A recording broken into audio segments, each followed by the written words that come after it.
દ્વારકાના જામરાવલ ગામમાં સમયસર સારવાર ના મળતા 15 વર્ષની સગીરાનું મોત થયું છે. અચાનક જ સગીરા બીમાર પડી સમયસર સારવાર ના મળી અને સતત 8 કલાક જીવન સામેની જંગ આ સગીરા હારી ગઈ અને તેના માતા પિતાએ પોતાની 11 વર્ષની વહાલ સોઈને ખોઈ દીધી. એને સવાર પેટમાં દુખતું હતું અને પછી અમને કંઈ દવાખાને લઈ જવા હતો તો કંઈ સગવડ મળી નહીં અને અમને જેસીબીમાં લઈને ગયા. અડધે પાણીમાં અમે ઊભા 1.5 કલાક વાટ જોઈ, આવ્યા નહીં. પાછા બીજી વાર અમે હોડીમાં લઈને ગયા તોય કોઈ આવ્યું નહીં. તમે ક્યાં ક્યાં જાણ કરી હતી?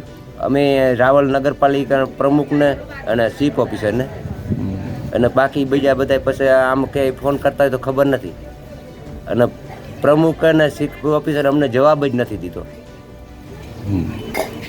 એની બેદરકારીથી જ મારી દીકરી ફેલ થઈ ગઈ. મેં એને ફોન કર્યો તો કે તમારે જઈ સગવડ થાય એ પ્રમાણે મને કહો. આજ નહીં તો કાલ મારી દીકરીને દવાખાને લઈ જાવી. બરોબર, તો એનો ફોન જ ના ઉપાડ્યો અને જવાબ જ નથી દીધો. અહીંયા સવાલ એ છે કે જાણ કર્યા પછી પણ કેમ તંત્ર દ્વારા કોઈ મદદ મોકલવામાં ન આવી? શું તંત્રને લોકોના જીવની ચિંતા જ નથી?